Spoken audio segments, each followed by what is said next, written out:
Hello everyone, Roger Buskill here. I'm going to be your instructor for this course, the Elite 300 Prior Learning Assessment class for this summer. With this video, I'm going to explain mostly how to look at the schedule, especially the first week, and a little bit about how to navigate the system itself. So let's get started. So here we are at the main content page. The first thing you will notice is there is a item here called "You must start here." So let's start here. So the way these work, when you click a window like that, it's going to bring down content that's within that particular item here.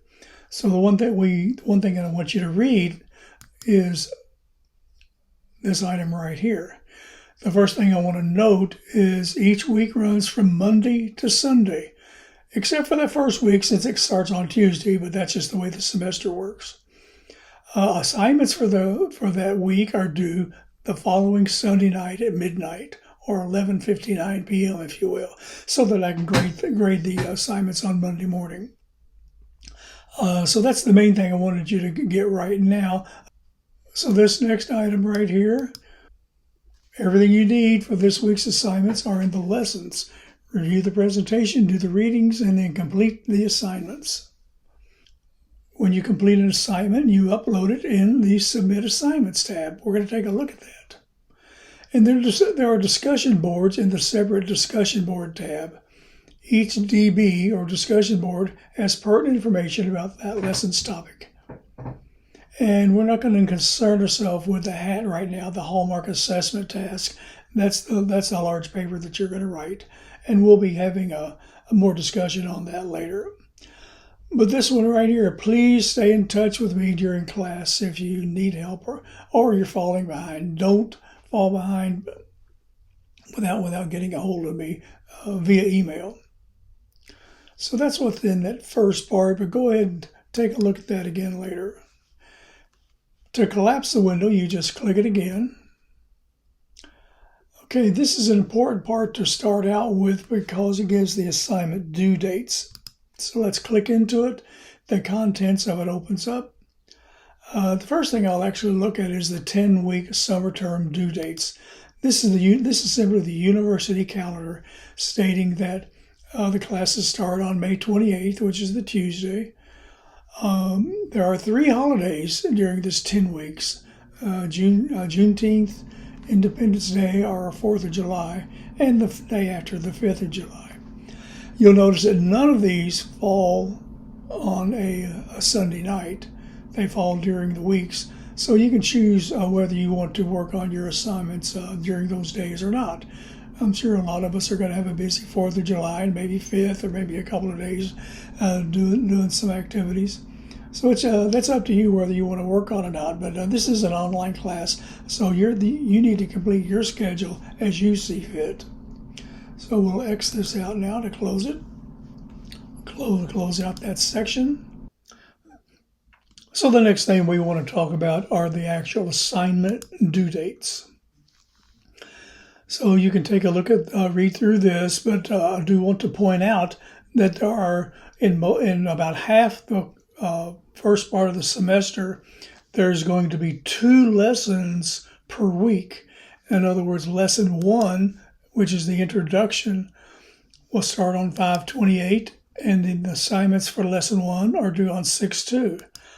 The assignments are a 300 hunt, which is a scavenger hunt, and then a student information sheet, the 300 SIS. So those are due in lesson 1. And then there's going to be some chapters to read, chapters 1 through 4 out of the textbook. But also in that first week is lesson 2. There again starts on 5/28 and ends on 6/2. And this is the lesson where you cover the BSOLL, that's Bachelor of Science of Organizational Leadership and Learning, some competencies. There again, there's a chapter reading in chapter 8 of the Colvin book. The assignments are 2 surveys. This first one, you're going to rate yourself for the program itself, the entire program, undergraduate program, you're going to do a pre-assessment at first, which will be column 1. And that's a really pretty long spreadsheet, but you're going to rate yourself in certain areas. And it's okay that you don't quite understand what many of those items are, because that's what we're going to be covering in your degree program. It's important that you keep this, and you will be keeping it a couple of places, because you're actually going to do the post portion of this assessment whenever you complete the your degree program in your final class, which is the where you do a field work experience. And then you're going to do a LEAD 300. This is the LEAD 300 course itself. You're going to do a self-assessment. So there again, you only do the beginning column, which is the pre-portion. You're going to fill this out, and you're going to rate yourself where you think you stand right now as you begin the course. And then you'll download that and complete it with a post-assessment and turn it in at the end of the semester. So there again, it's important to understand that we're doing 2 lessons this first week. So that's probably enough about the schedule for now. Of course, you want to read through this information. So I'm going to close this out for now. Make sure you review this video. It's been prepared by Dr. Matt Bergman, who used to be our lead faculty on this course for years and years and years, and he is an industry expert nationwide. He left to move on to a different job, but he's actually still an adjunct faculty. Here's the textbooks, and you're going to need these textbooks this first week. The first one is the Earn College Credit for What You Know, and that's by Colvin. The syllabus, you simply download it. So I'm going to actually open this up, and a couple of ways that you can do this. You can view the file. This is a view only. So I highly recommend that you download it. And the way you do that is simply click the download button. Note where it's going to be saved, so if you need to change the location, you can, and then click save. However, I'm not going to do that. I've got plenty of versions of the syllabus, but you should probably save it so that you can refer to it later. But you can always review it right here also. Okay, so the next thing I want to review is an actual lesson. So all of the lessons are in this tab. You'll notice lesson 1, lesson 2, and all the way through lesson 12. But these first 2 lessons you do the first week. But I'm only going to go over the first one just to show you the architecture on what to do, because all of the rest of the lessons are laid out the exact same way.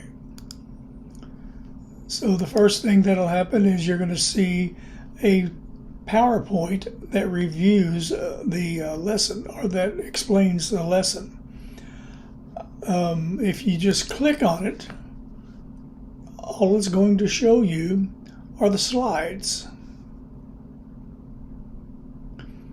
However, it's best if you download it in order to see the text that are in the notes pages, which explains what each slide is all about. So you simply click the download, note where it's going to be downloaded, and then click save. However, I've already got it downloaded, so let's go take a look at it. So this is all of the lessons will have usually it will have some type of a PowerPoint that explains that lesson. So like I mentioned, the best way to view this is in Notes Pages view, right here where we are now. So you'll notice as we scroll through the slides, it gives the explanation of the slide in the Notes page. So to be most effective, you need to download the actual PowerPoint slide and view it in the Notes Pages view as you see here. Okay, so let's close out the introduction lecture And look at the handouts. This is where you're going to be able to download the files in order to fill them out, in order to upload them to the submit section, which we'll review in just a second. So I'm only going to take a look at one of them. So one of the two assignments in lesson 1 is a handout for the student information sheet. Now this is just a view of it. You can't fill it out here. What you have to do is download it just like you would before, noting where it's going to be downloaded to, and then you actually fill out the information on the student information sheet. And that's the handout SIS. And then the other one is a scavenger hunt. There again, this is a view of it, but you actually need to download it in order to answer these questions for the scavenger hunt. So all of the lessons are laid out exactly the same way. So the last thing I'm going to cover is how to submit an assignment. So we go to Submit Assignments here, go to the assignments, and it explains a little bit about those. So this is the lesson introduction. The assignments in this folder are due on 6/2, the same way for the BSOLL competencies. But let's just look at the introduction. So in order to upload the scavenger hunt, you click on it, and then you click Start Attempt. When you click Start Attempt, you then navigate to, I'm going to use my hotkey to navigate to where all my files are. And then all you do is select one. I'm just going to select anything right now. So I'm going to hold down my mouse button and then drag it to the submission folder. So I'm going to save it. You have now uploaded it to the scavenger hunt assignment, where I can review it from the grade book, give it feedback, and assign your grade. So all of the other assignments work exactly the same way. So you will do the same thing with your student information sheet. You will already downloaded it and filled it out from the lesson for lesson 1. All the rest of your graded assignments are in the Submit Assignments folder here. So that's probably enough for now. This turned into a longer video than what I intended, but there's a lot of important information there to get you started in this first week of the course, especially the first half of the semester. There's actually 2 lessons due per each week, which you'll notice in the schedule. And then we also went into the lesson itself, showing you how to download the different lessons or the different documents that you will need, and how to upload them as assignments, and then how to view the lectures, if you will, in PowerPoint. So that's probably enough for now, as I said. So don't hesitate to email me. That's the best way to reach me. Because I'm on my phone all the time. It's always on, seems like. So I try to give you a quick turnaround on my responses as best I can, including at night. So that's all for now, and good luck.